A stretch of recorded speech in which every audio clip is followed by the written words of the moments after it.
Bonjour à toutes et à tous, c'est un plaisir de vous retrouver encore ce dimanche fidèle au rendez-vous. Merci de nous suivre sur Week-Echo. Elle est en augmentation constante depuis 2012 dans le golfe de Guinée. La piraterie maritime est devenue aujourd'hui un problème majeur. Selon le Bureau maritime international, 201 attaques ont été recensées en 2018 contre 180 en 2017. Mieux, l'institution révèle que le coût des marchandises volées par des pirates en 2012 se chiffrerait entre 20 et 59 milliards de francs CFA. Récemment d'ailleurs, vous avez suivi, les attaques ont repris notamment au large des côtes béninoises avec à coup sûr des répercussions sur notre économie. On s'intéresse à la question dans le décryptage. On parlera également des facilités offertes par les services d'abonnement et de branchement des compteurs Soneb. L'entreprise publique a considérablement réduit ses coûts à telle enseigne qu'aujourd'hui, vous avez votre compteur d'eau à moindre coût et dans les meilleurs délais. Une réforme dont l'ambition est l'accès universel à l'eau potable au Bénin. Si vous venez de vous rejoindre, sachez-le, vous êtes bien sûr Week-Echo et on démarre. Vous n'avez certainement encore rien raté. On démarre avec le premier acte, le mini-journal à la présentation, Nadège Omolade Sani.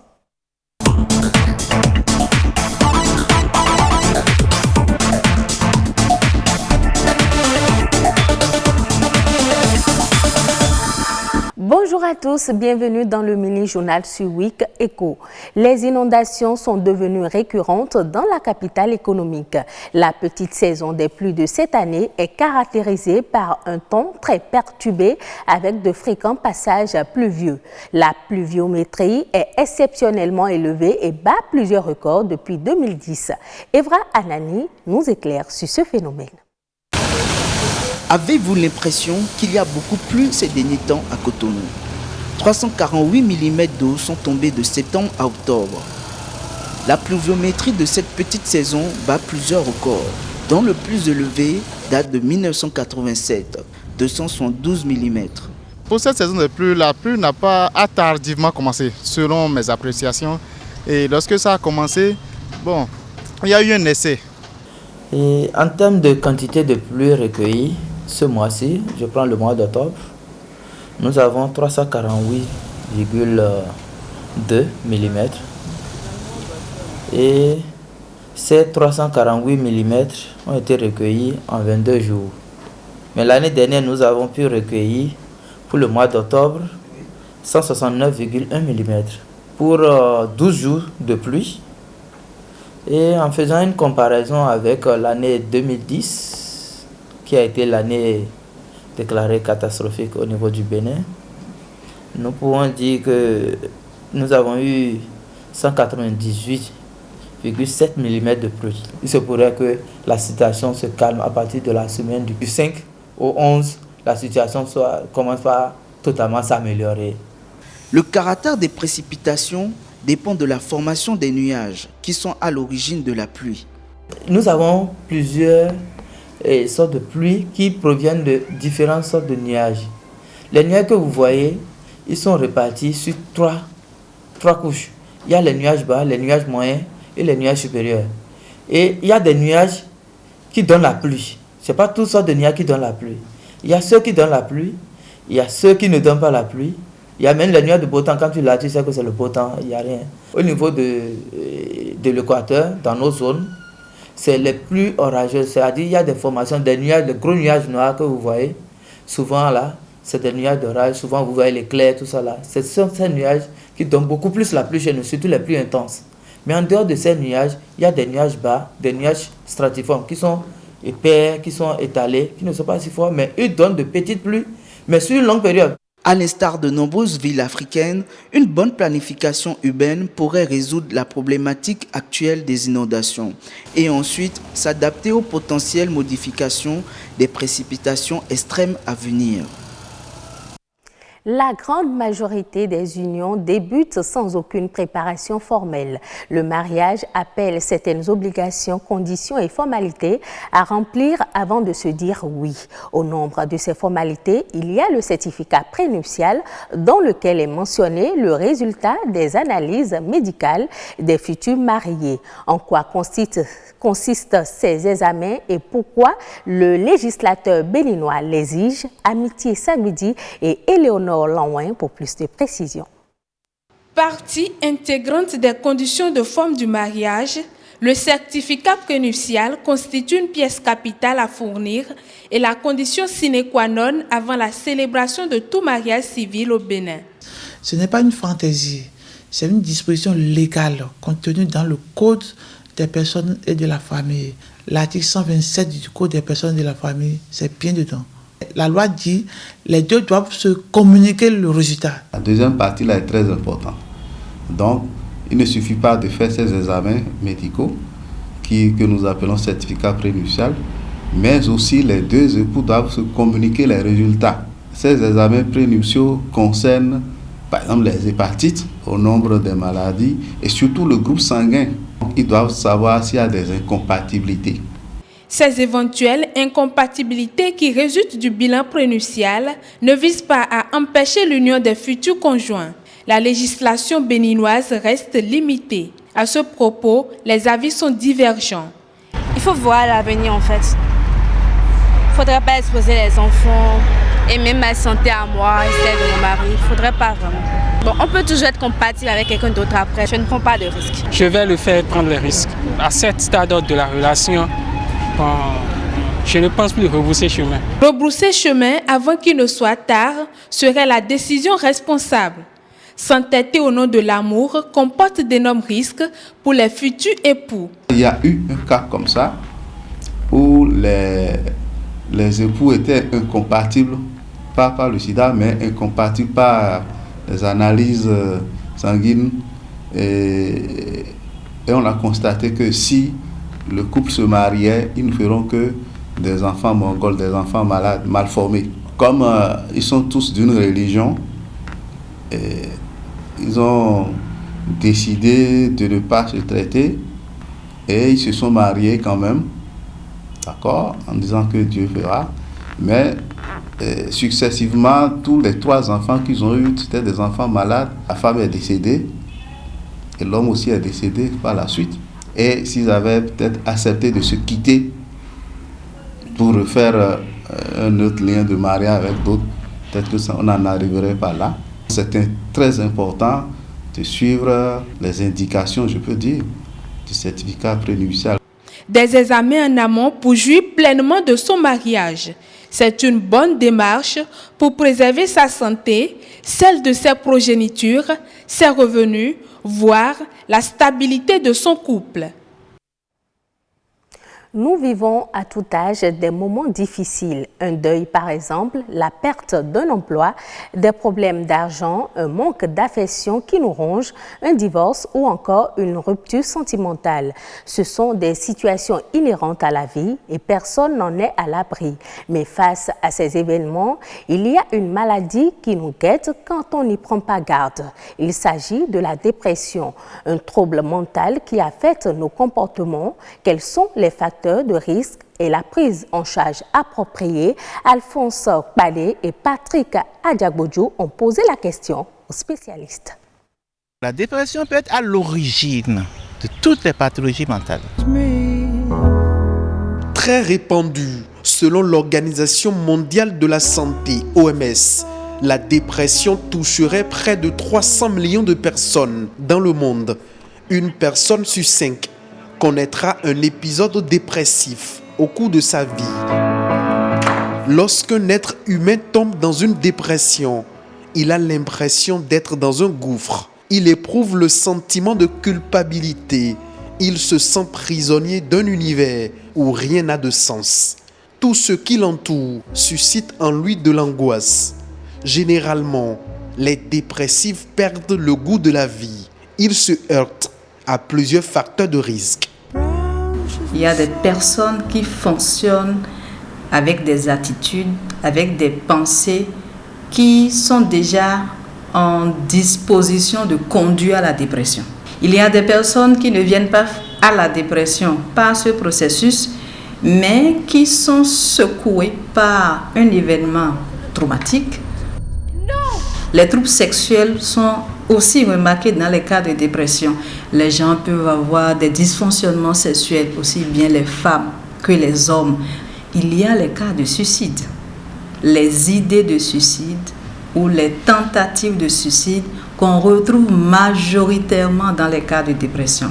La plupart des dépressions qu'on rencontre, il y a toujours une idéation suicidaire. Il y a toujours une envie de quitter la vie, de se donner la mort. Et là, c'est des urgences psychiatriques et des urgences médicales. La dépression n'a rien de fatalité. La preuve, ici, au Centre national hospitalier universitaire de psychiatrie de Cotonou, il existe un important arsenal thérapeutique pour soigner les dépressifs. Généralement, les parents, quand ils viennent, ils croient que leur enfant ne peut plus être jamais guéri. C'est faux. La maladie mentale se traite correctement et se guérit. Dans la chaîne des habitudes de soins dédiées aux patients, la psychologue clinicienne procède au diagnostic du mal dont souffre le patient pour l'aider à en guérir. Au cas où la personne affectée tente désespérément de se donner la mort, la prise en charge intervient. On doit forcément passer par un internement, ou on pourrait dire une hospitalisation, une surveillance et une proximité avec la personne, l'écouter, rassurer et rechercher dans son environnement les personnes qui peuvent l'aider à retrouver un certain goût à la vie. Il y a des activités artistiques et des activités thérapeutiques qui accompagnent les personnes en difficulté et qui leur permettent aussi de se sentir encore plus en confiance et de continuer le cheminement de la vie. Pas de vie humaine sans une vie mentale équilibrée et épanouie. Un bilan périodique de notre état de santé permet de barrer la voie à toutes les maladies qui nous guettent chaque jour. Ainsi se referme le mini-journal de ce dimanche. Ne zappez surtout pas. Wikeko continue avec Ulvaeus Balogun. Merci à vous, Nadège Moladessani. Wikeko se poursuit et à présent, on est à la revue de presse économique. C'est une signature de Patrick Adiaboudjou.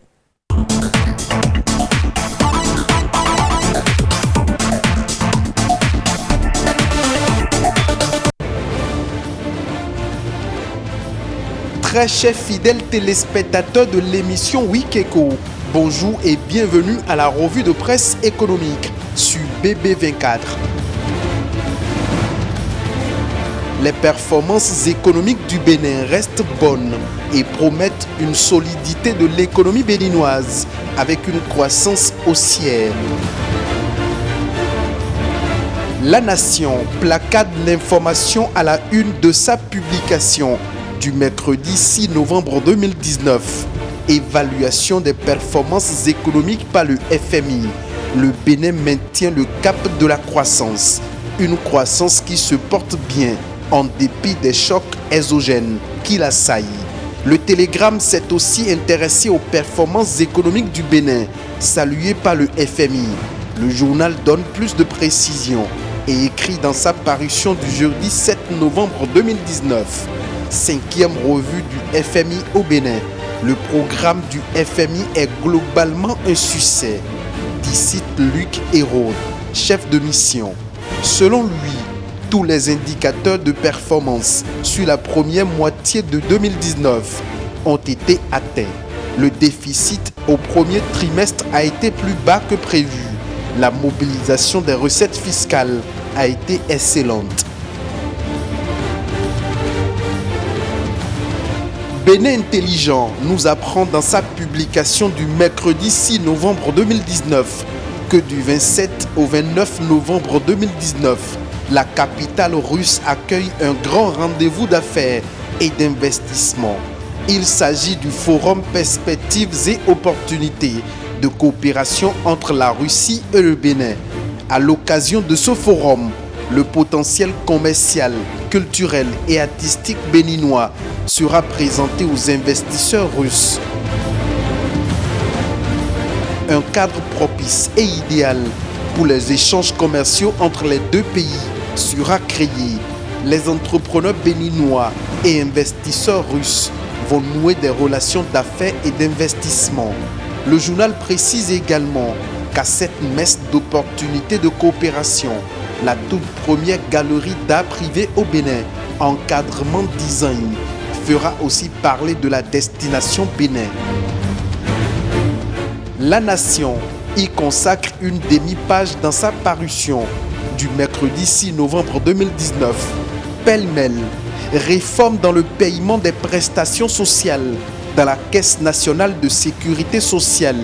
Les nouvelles mesures mises en œuvre sont alliées à la page 14 de La Nation du lundi 4 novembre 2019. Mise en œuvre du programme des opérateurs économiques agréés. La douane béninoise séduit à Bruxelles. L'information alliée à la page 7 de Bénin Intelligent du mercredi 6 novembre 2019.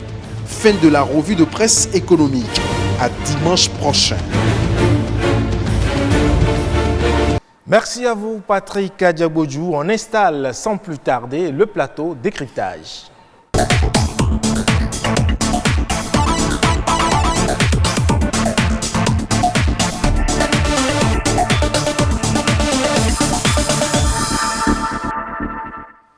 Et oui, je le disais, le phénomène de la piraterie maritime a pris un nouvel essor avec une recrudescence des attaques dans le golfe de Guinée. Une insécurité croissante qui rend les zones touchées dangereuses, aussi bien pour les hommes que pour les économies et pas à ricocher les activités portuaires. Deux confrères sur ce plateau pour en parler avec moi. Armel de Soukago, journaliste à BB24. Bonjour Armel. Bonjour Ivaïs. Moïse de Soumou également, journaliste au quotidien Fraternité. Bonjour Moïse. Bonjour Ilvaïus. Alors Moïse, vous avez suivi l'actualité ces derniers jours, attaques pirates au large de Cotonou et même au large des côtes togolaises. Qu'est-ce qui, selon vous, pourrait expliquer cela? Il faut déjà dire que, contrairement à une idée peut-être largement répandue, nous voyons peut-être, nous qui sommes sur la terre ferme, la mer ou bien l'océan de loin, comme un truc plus ou moins abstrait, où presque rien ne se passe. Alors qu'en réalité, c'est là où se mène même la vie au niveau des échanges commerciaux. Ouais, plus de 70% de ce que nous consommons sur terre en termes de marchandises transitent toujours par la mer. Tous les avions cargo ne transportent qu'une partie infime. Donc l'essentiel de tous nos besoins en consommation, quel qu'il soit, transite toujours par la mer. Donc ça fait que la convoitise est très développée à ce niveau. Les hors-la-loi les plus intelligents, les plus équipés, passent par ce canal justement pour s'en mettre plein les poches. Et c'est en cela que les États doivent veiller au grain parce que plus ces actes se passent, plus les marchandises ont du mal à aller dans un pays plutôt que dans un autre. Et ça agit nécessairement sur l'économie du pays. Donc quand on parle de ces actes de piraterie, c'est normal que ça suive bien. Et vous avez vu, il y a quelques années, c'était très fréquent. Et en temps, il y a eu un peu comme une accalmie avant que ça ne semble reprendre maintenant. Et l'accalmie en question a été effective parce qu'en fait, un seul pays ne peut pas gérer ça. Voyez la petite façade maritime qu'a le Bénin. Il n'a pas les moyens d'investir autant pour protéger ne serait-ce que ses côtes. Donc il faut forcément une solidarité entre tous les pays du golfe de Guinée. Et c'est ce qui s'est passé justement pendant plusieurs années. Tous les marins ont été en contact et ils ont pu réussir à repousser plus ou moins ces attaques-là. Maintenant que ça se vient, c'est que quelque part il y a eu des failles dans le dispositif. Est-ce qu'il faut encore acheter des équipements? Est-ce qu'il faut renforcer les effectifs? Est-ce qu'il faut accélérer, accentuer le contrôle sur la mer? C'est autant de questions que seuls les spécialistes vont répondre. Mais pour l'instant, c'est que nécessairement, s'il y a une accalmie, c'est qu'en temps, il y a efficacité. Et si ça semble reprendre, c'est que quelque part, il y a des failles qu'il faut justement corriger. Alors, Armel, Moïse le disait, forcément, la plupart des marchandises, des échanges commerciaux se font sur la mer. Aujourd'hui, est-ce que, selon vous, le port de Cotonou, notre port, qui est le poumon de notre économie nationale, est-ce que ce port-là, il y a des risques que les activités portuaires prennent un coup? C'est évident qu'il y ait des risques parce que vous devez savoir que la plupart des marchandises qui prennent par le port de Cotonou, la majorité transitent par ici pour aller dans les autres pays. Les pays que nous appelons pays de Néerlande, dans un faux langage, et le Niger, le Burkina et surtout le Nigeria qui a un pays qui a quand même des côtes mais qui a des ports qui sont surchargés et donc la plupart des échanges prennent par le Bénin. Et donc ceux qui prennent par ici avec le marchandise ont le choix entre venir ici ou aller ailleurs. Et donc, lorsqu'il y a des actes de piraterie sur nos eaux, sur nos côtes, c'est évident qu'ils choisissent d'aller ailleurs. Donc ça pourrait impacter le port, les activités au port, et ça pourrait impacter notre économie, parce que vous devez savoir, nous avons une économie plus ou moins essentiellement fiscale, et le port de Cotonou fait environ 45% des recettes fiscales du Bénin, 85% des recettes douanières du Bénin et 60% du PIB au Bénin. Donc vous comprenez que le port du Bénin a un impact, un grand impact sur l'économie. Est-ce que cela voudrait dire que les bateaux vont désormais éviter notre port? On ne peut pas le dire là maintenant, mais si jamais ça continue, c'est évident. Déjà, il peut y avoir des réticences. Parce que les actes de piraterie, c'est des actes assez dangereux. C'est plus difficile de contrôler les actes de piraterie que les problèmes de sécurité sur la terre ferme plutôt. Et vous avez constaté par exemple qu'au niveau de la Somalie, quand les Chebabs ont commencé par mener beaucoup d'actes de piraterie, on a mis assez de temps et il a fallu la communauté internationale pour pouvoir contrôler, pour que les actes se calment quelque peu de ce côté-là. C'est tellement qu'ils ont compris qu'ici, puisque nous ne sommes pas habitués, nous n'avons pas pris les dispositions, parce que depuis quelque temps, quand ça s'est calmé là-bas, vous avez l'impression que les pirates se sont dirigés vers les côtes du golfe de Guinée. Et donc il y a eu beaucoup de piraterie. Vous avez sorti des chiffres tout à l'heure, on ne va pas revenir là-dessus.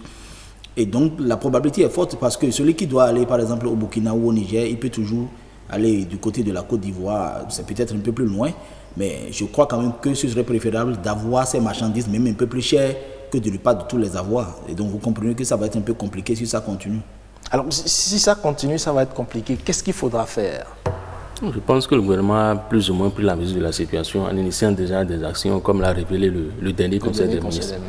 Mais ça ne saurait suffire. Comme je l'ai dit tantôt, il faut forcément une action concertée au niveau de la sous-région. Oui, mais ça existe. J'ose croire, ou plutôt, je sais qu'il y a comment ils appellent ça, des navires qui nous aident à renforcer un peu nos côtes.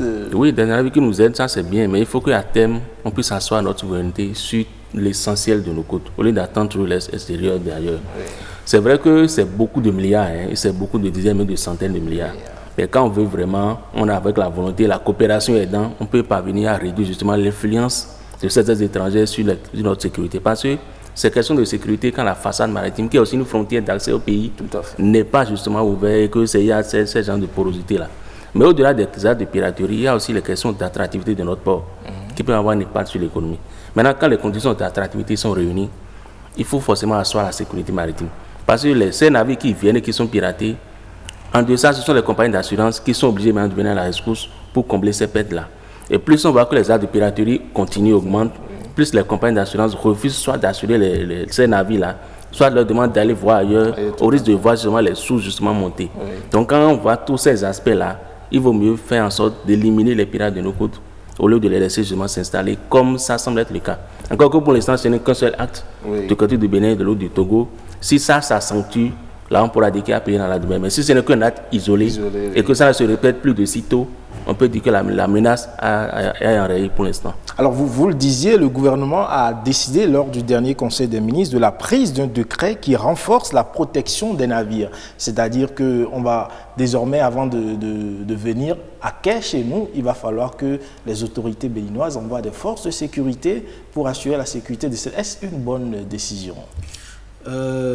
C'est une décision qui a ses limites parce qu'au regard du droit international et même au regard de notre code maritime, et qui en son article 37 dit que le navire, l'intérieur du navire, c'est le territoire, ce n'est pas le Bénin, c'est le territoire extérieur. C'est-à-dire, là c'était un navire norvégien, je crois, et Bonita, celui qui et donc c'est le territoire norvégien. Donc vous n'avez pas forcément accès à ça. C'est vrai que dans le relevé du Conseil des ministres, il est précisé que c'est sur autorisation du capitaine à bord. Mais si le capitaine refuse, on fait comment? C'est pourquoi je dis, c'est un peu limite. Et même au regard du droit international, vous n'avez pas forcément autorisation à monter sur le navire parce que ce n'est pas votre territoire. Mais le Conseil des ministres a pris soin de dire, c'est avec l'autorisation. Mais si le capitaine refuse, c'est vrai que si le capitaine refuse, ce serait sa responsabilité lorsqu'on va attaquer le navire. Mais cela n'en demeure pas moins que ça voudra dire que les côtes béninoises ne sont pas sécurisées. Et ce que nous craignons, c'est que les autres aient cette information et refusent de venir sur le dos. Et ce n'est pas sadique ce que je veux dire, mais le fait qu'il y ait eu ça à Lomé, heureusement qu'il y ait eu ça à Lomé, c'est un avantage pour nous parce que si actuellement ça n'a pas eu ce problème, c'est que les bateaux vont préférer mouiller du côté des eaux de Lomé que de venir à Cotonou, parce que c'est proche, même s'ils doivent débarquer ici, c'est proche. Et c'est d'ailleurs ce qui a fait qu'à un certain moment, quand il y a eu les actes de piraterie ici, il y a beaucoup de bateaux qui préfèrent rester d'abord à Lomé avant de venir. C'est un mal qui profite un peu au Bénin, vous voulez dire? C'est plus rassurant quand même qu'on en arrive à constater que c'est dans la zone de golfe de Guinée que le problème se pose, que de se dire que c'est sur les côtes béninoises que le problème se pose. Alors, vous voyez la nuance? Oui, tout à fait. Alors, l'autre chose, c'est que selon les recommandations que les pays sont arrivés, notamment lors de leurs échanges, il y a eu certaines recommandations qui estiment qu'il faut faire recours à défaut. Comme vous le disiez tantôt, le chef de l'État ou le gouvernement n'a pas le droit forcément d'envoyer des forces de sécurité. On a préconisé le recours aux sociétés de protection privées. Alors c'est quand même, ça revient peut-être plus cher aux navires de recourir à des services de sécurité privée, mais cela limiterait quand même plus ou moins les risques de piraterie. Oui, ça c'est une option qui est laissée justement aux responsables de ces navires-là, bien propriétaires, de veiller à leur sécurité. Mais ça ne suffit. Nous avons des forces navales dans notre pays qui ont une certaine expertise. Si on estime qu'elles ne sont pas suffisamment outillées, ces forces-là, il faut les outiller davantage, non seulement en termes de formation, encore qu'il y en a suffisamment, mais aussi en termes d'équipement. C'est ça qui est le plus déterminant. Combien de navettes avons-nous aujourd'hui qui peuvent rallier le port de Cotonou, aller rapidement dans les eaux pour répondre à une attaque? Quand une navette quitte le port de Cotonou pour aller faire une intervention en mer, le gasoil que ça dépense, ça coûte combien? Combien ça demande en termes d'armes et tout ça là? Quand on fait tous ces calculs et qu'on n'est pas en mesure de le faire et qu'on estime que c'est une société qui va le faire à la place des navires, quelque part, il y a un peu comme une démission de l'État. Oui, alors la société, sachant qu'elle a des marchandises... L'État est souverain. Et c'est l'État qui est bénéficiaire justement de la réception de ces marchandises-là en termes d'impôts, en termes de création de richesses et de tout le reste sur son territoire. Donc quand il n'assure pas suffisamment la sécurité au niveau de ses frontières maritimes, ne demandez pas à une société privée de le faire à sa place, alors que c'est l'État qui est le grand bénéficiaire justement de l'arrivée de ces navires sur son territoire. Donc en dehors des actions, disons, parallèles que les privés peuvent faire, l'État doit jouer son rôle fondamental et assurer dans une très large mesure la sécurité sur sa façade maritime.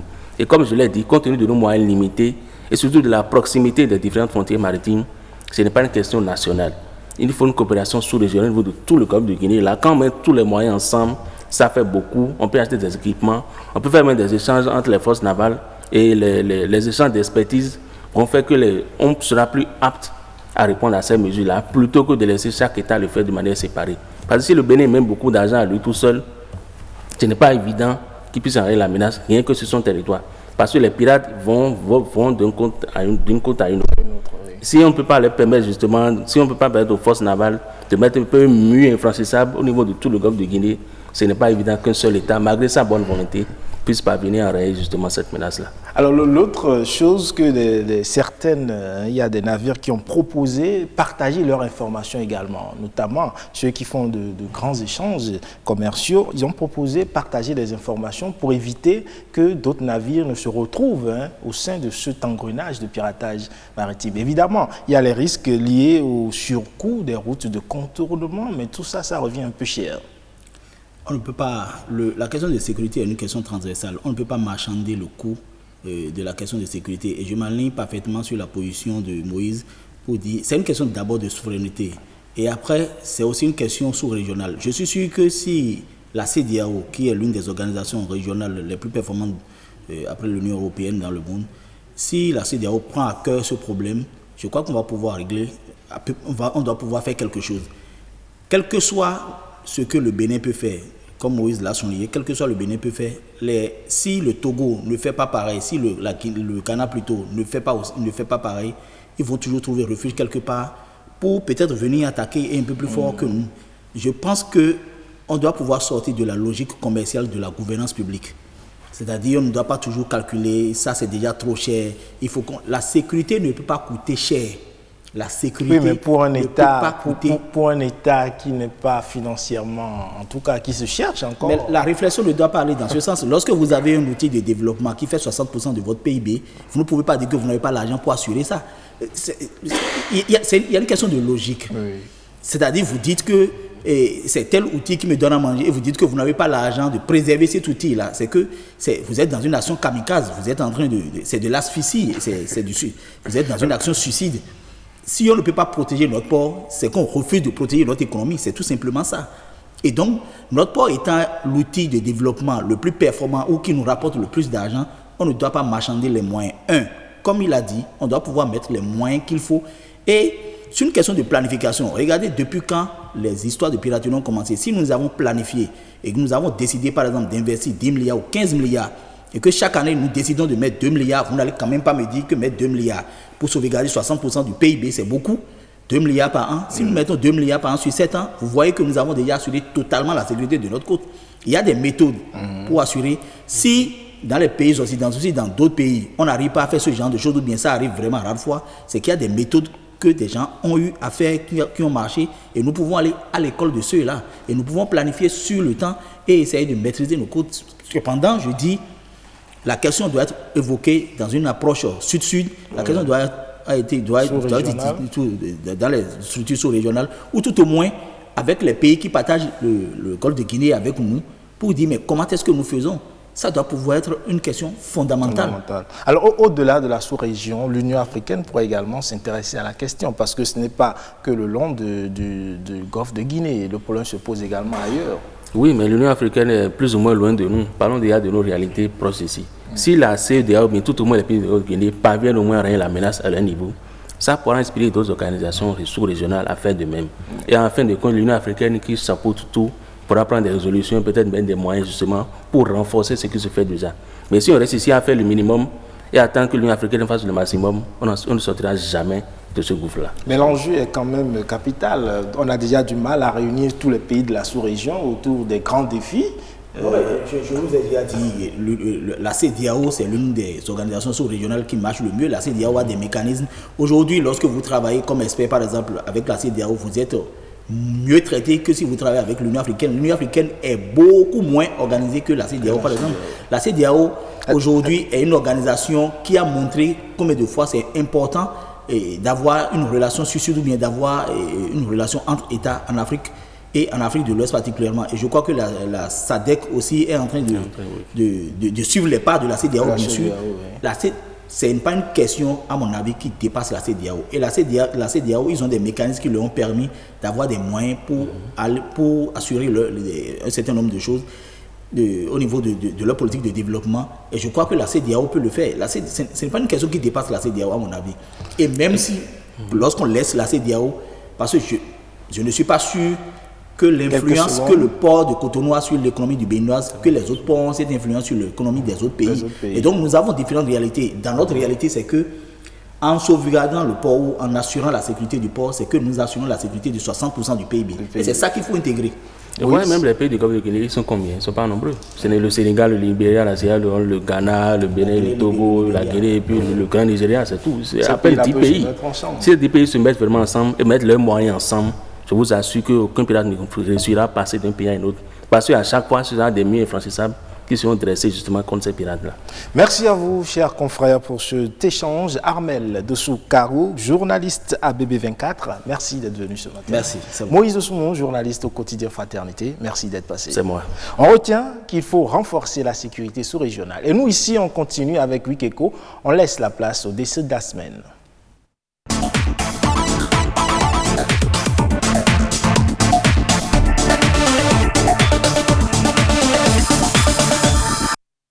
L'accès universel et équitable de tous les Béninois à l'eau potable semble être désormais un impératif absolu pour la Société nationale des eaux du Bénin, SONEB, avec des réformes qui concourent à réduire les délais et surtout à offrir à moindre coût les services d'abonnement et de branchement des compteurs d'eau. Nous allons en parler dans un instant. Mais avant, suivons cette voix pop ramenée ici par Joseph Bonquet d'Otou.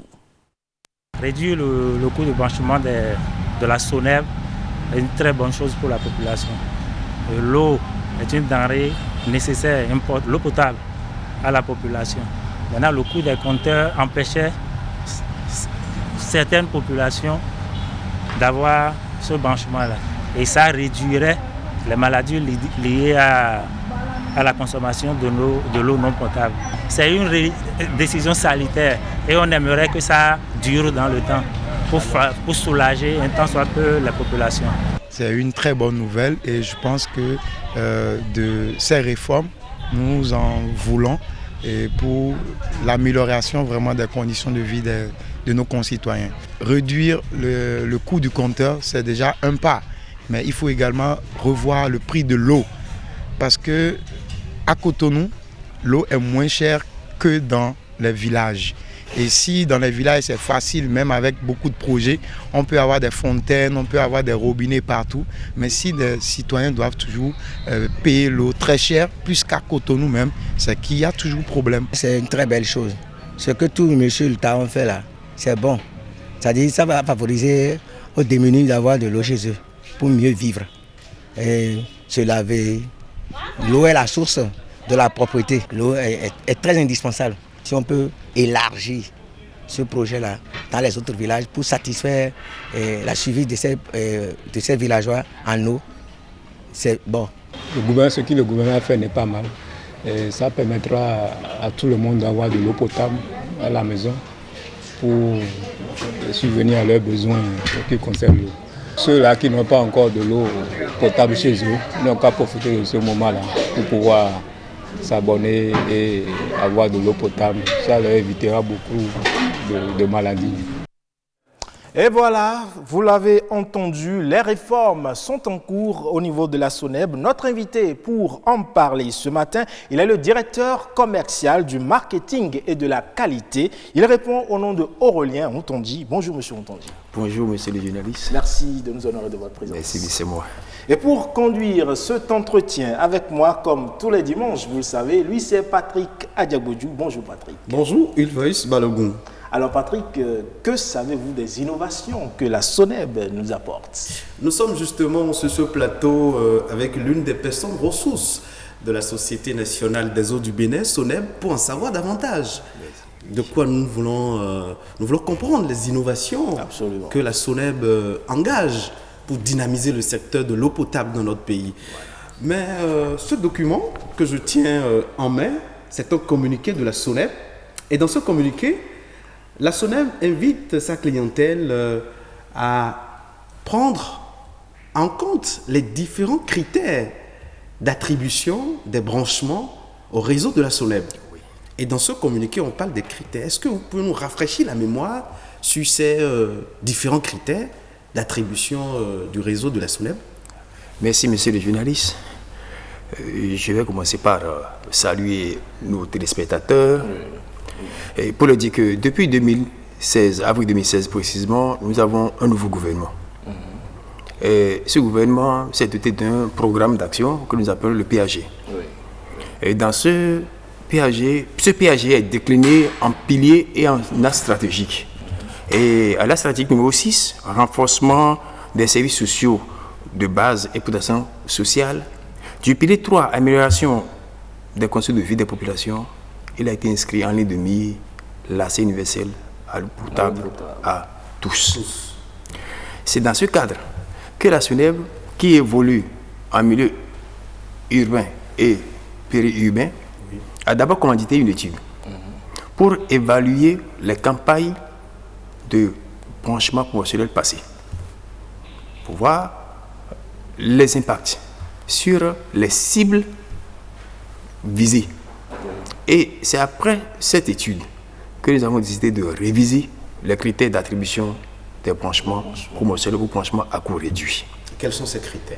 Les critères, je vais, de façon pédagogique, je vais parler des 106 critères qui étaient en place juste là, et les nouveaux que nous venons d'adopter.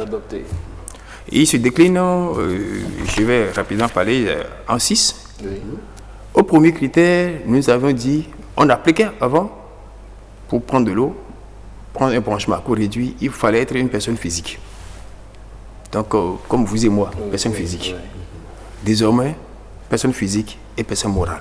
Personne morale, ça veut dire? Je prends. Si nous voulons atteindre la masse démunie, la population démunie, et nous disons seulement personne physique, c'est seulement vous et moi, les maisons.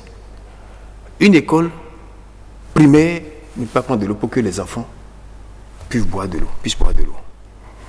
Une mosquée, une église, voilà des gens, à ces endroits, ce sont des personnes même vulnérables qui font souvent. Dans les églises et les mosquées, souvent, c'est les personnes vulnérables, ce qu'on voit souvent.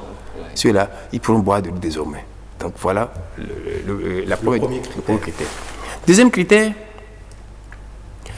nous parlons il faut que l'habitation soit à proximité du réseau de la SONEB.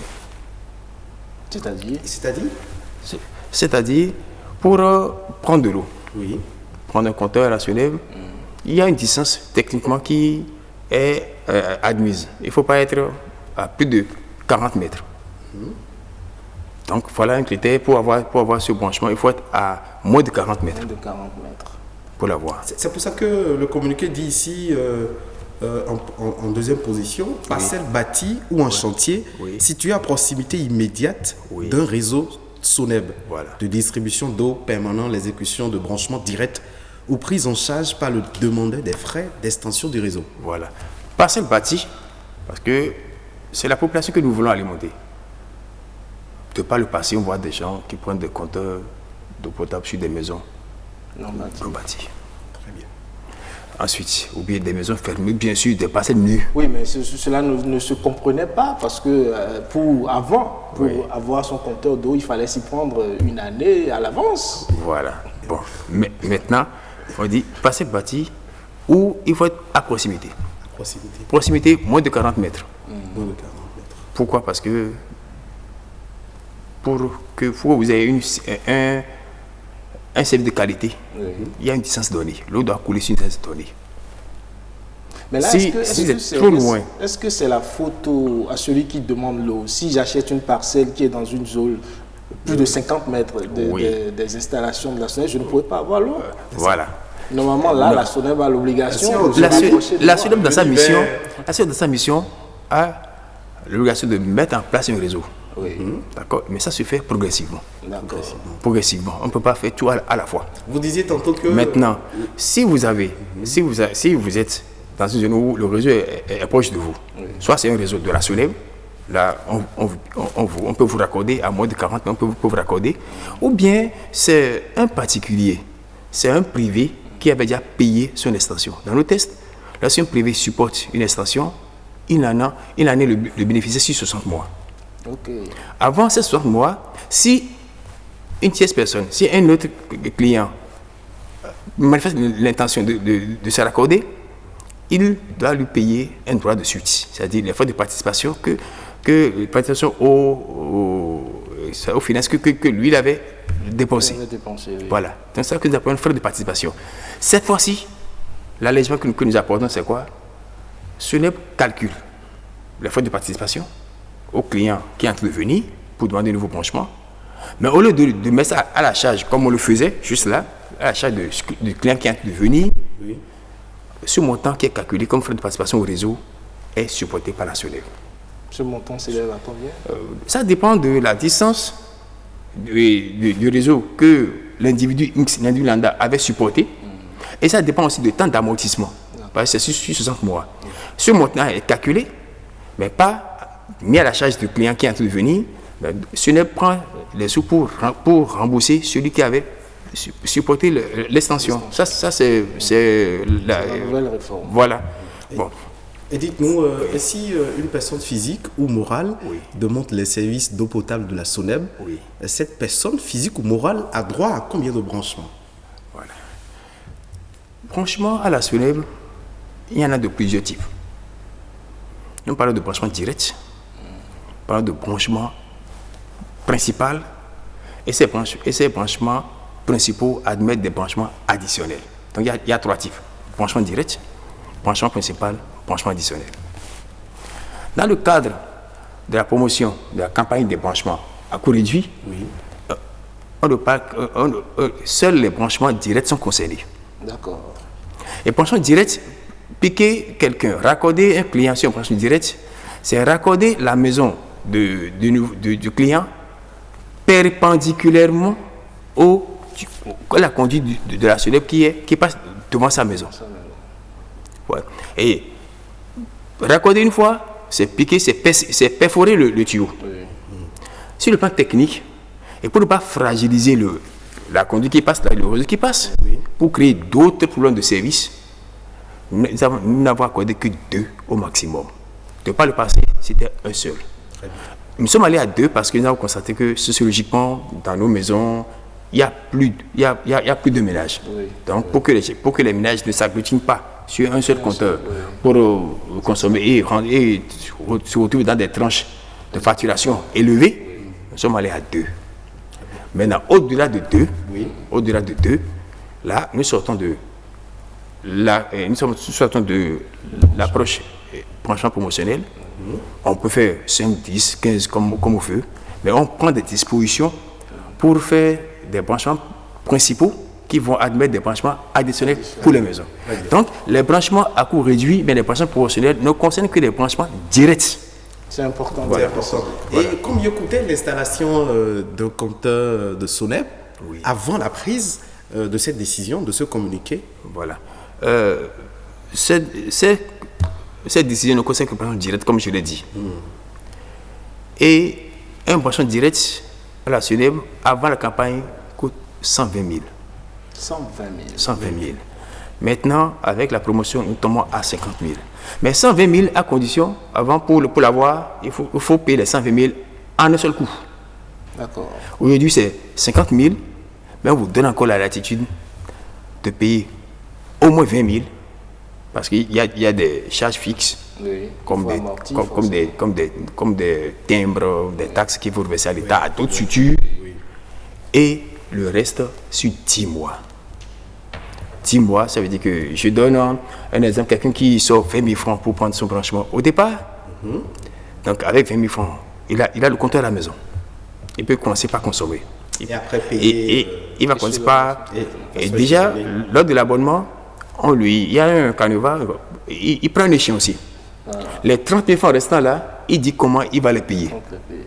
Et on va rattacher cet échéancier à son compte.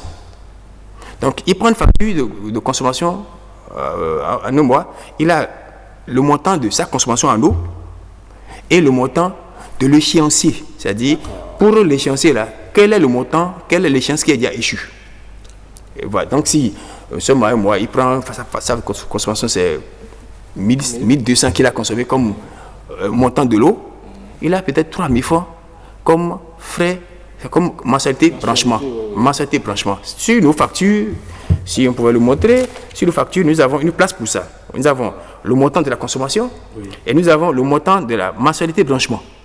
Donc, il regarde sa facture, il a ce qu'il a consommé pour le mois, il a ce qu'il a à payer pour les travaux pour le mois. Et il a le total qu'il paye. Et en bas, il a le reste de ce qu'il a payé pour ses travaux. Donc, sur 10 mois, on va le suivre pour qu'il solde ses frais de branchement. Pensez-vous que cette mesure a un caractère autre que le social? Oui, parce que je vous dis, ça ne se voit pas tout de suite, parce que nous sommes à Cotonou, nous sommes dans les centres urbains. Allez un peu dans les régions un peu reculées, quelqu'un peut sortir 3 000 francs par mois sur 10 mois. Il va le faire sans sentir. Mais lui demander de sortir 30 000 francs en un coup, il ne peut pas. Il ne pourra pas sortir 30 000 francs en un seul coup. Oui, donc c'est de l'accompagner. L'autre question qui me vient à l'esprit tout de suite, c'est que celui qui prend l'échéancier de 10 mois, quelle est la garantie que vous avez que cette personne va payer? Bien que vous notifiez cela sur sa facture, vous n'avez pas la garantie. Est-ce que vous savez par exemple si c'est un salarié, qu'est-ce qui lui rapporte de l'argent? Comment est-ce que vous vous arrangez? La garantie que nous avons en prenant l'échéancier, tel que j'ai dit tout à l'heure, l'échéancier se prend lors de l'abonnement. Et au moment où on est en train de créer son compte, de créer dans notre base de données, l'échéancier aussi est mis dans la base de données. Donc, on peut aller lui suspendre la fourniture d'eau potable, soit pour la facture d'eau de consommation non payée, soit il paye sa facture de consommation, mais il ne paye pas le montant de travaux. On peut aussi lui suspendre la fourniture pour ça, ou pour les deux. Donc, la première garantie, c'est que s'il ne paye pas tout de suite, on peut l'arrêter. Mais si au pire des cas, on l'arrête et il ne vient pas, selon le test, on va lui retirer le contrat, on va résilier le contrat. L'eau étant le premier aliment, un jour, il reviendra. Surtout que c'est lui qui paie, puisqu'il aura déjà déposé la compte de 2000 francs. Là, s'il va revenir, on dira attention, toi, on te connaît déjà, tu es dans notre base de données, il faut d'abord solder ce que tu avais avant de revenir. Là, pour faire les reprises d'abonnement, il sera obligé de payer ce qu'il avait contracté comme dette. Et quelle est la durée de cette mesure sociale engagée par la SONEB? Est-ce que c'est pour toute la vie? Aujourd'hui, je peux dire c'est vrai que maintenant, c'est la phase promotionnelle. La phase promotionnelle, c'est vrai. Est-ce que ça va durer dans le temps? Là, c'est là où je peux profiter de votre plateau pour féliciter le gouvernement, parce qu'il a pris une décision courageuse. Ce objectif de développement durable était prévu pour 2030. Mais ce gouvernement a pris la courageuse décision de dire 2021, 9 ans plus tôt. 9 ans plus tôt. Et pour cela, il y a eu des investissements massifs. Donc aujourd'hui, nous avons assez de kits de branchement, nous avons assez de compteurs. Et comme nous sommes en pleine innovation, avant on entendait c'est le client qui vient chez nous. Nous avons pris une décision pour aller vers le client. Et la première occasion, je vous donne rendez-vous à Parakou, la foire internationale de Parakou, du 2 au 27 décembre. Vous serez là-bas Nous serons là-bas avec un stand VIP. Oui. Nous allons nous installer, connecter à notre base de données et tout forain qui arrive, qui dit je veux de l'eau, on va le prendre sur place là et lui faire toutes les formalités commerciales. Et lui donner le compteur sur place. Je vous dis, il peut être, il va nous voir à Parakou, mais sa maison peut être à Pobé. Il est à Parakou, il est à Pobé. Sa maison est à Pobé, mais peut-être il a mission à Parakou, il dit mais je veux prendre un compteur chez moi à Pobé. De retour sur Pobé, il a son compteur. On le prend là et on fait toutes les formalités pour qu'il ait son compte à Pobé. Et ça, c'est déjà fait. Nos installations sont déjà paramétrées pour ça. Et bientôt, c'est des semaines de campagne foraine que nous avons commencé par faire. Là, nous avons des disponibilités qu'on sort parce que le gouvernement a mis à disposition beaucoup de moyens pour que nous puissions l'accompagner. Est-ce qu'on peut espérer que cette phase promotionnelle devienne une phase, on va dire, pérenne? Que les 50 000 soient définitifs, quoi. Bon, j'avoue, c'est une subvention. C'est l'État qui nous aide. Et je crois que jusqu'en 2021, je vais me mettre la main sur le cas que ce serait possible. Ce serait possible. Voilà. Et une dernière question, le vol des compteurs dans notre pays, est-ce qu'il y a des procédures pour faciliter ou assouplir la récupération de ces compteurs?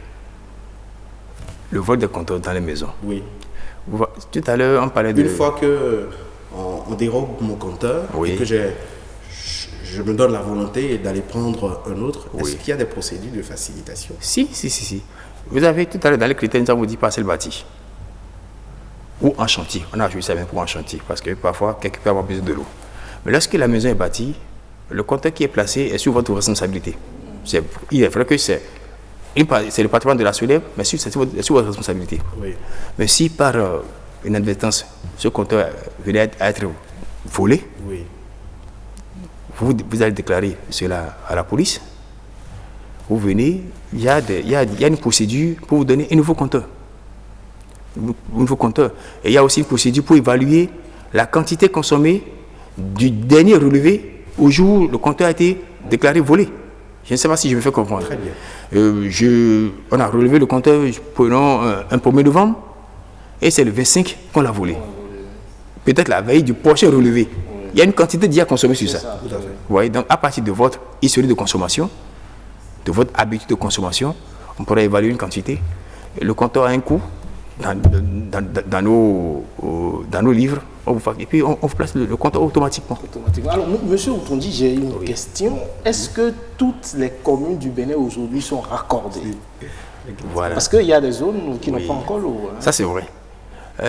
Comme tout à l'heure, je l'ai dit, nous sommes dans les milieux urbains et périurbains. Bon. Et nous avons 67 communes. Nous sommes dans 69. 69. Voilà. Et les autres, c'est des villageoises. Nous sommes en train de travailler pour y aller, mais cela suffira progressivement. L'échéance est 2021. 2021, presque en 2020. Voilà, 2021, c'est pas que pour la SONEB. Oui. 2021, c'est SONEB milieu humain et périurbain. Les autres milieux, c'est l'hydraulique villageoise. C'est-à-dire, voilà. Mais nous sommes en train de travailler aussi. À part les endroits où nous avons déjà le réseau mis en place, nous sommes en train de mettre aussi d'autres critères en place pour booster la politique des bonnes fontaines. Donc, on installe des bonnes fontaines, on autorise des gens, des associations pour installer des compteurs totalisateurs. C'est-à-dire un village peut faire son réseau privé et prendre un compteur en amont, un compteur pour alimenter ça. Nous sommes en train de mettre en place des critères, des facilitations pour que le client qui est loin du réseau national puisse toujours avoir accès à l'eau potable. Merci beaucoup Patrick Adjavodou. Merci à vous Yves Balogun, merci à notre invité. C'est moi. On retient de cet entretien que la SONEB et l'État central se donnent la main pour donner l'eau potable à tous les Béninois. Voilà. Ces Béninois doivent se réjouir et saisir cette opportunité. Merci bien. Merci à vous, les Béninois, d'en saisir cette opportunité. Merci au directeur commercial du marketing et de la qualité de la SONEB. Merci d'être passé ce matin. Merci, c'est moi. Merci beaucoup. Clap de fin de cette émission Week Echo. Madame, Monsieur, au plaisir de vous retrouver dimanche prochain.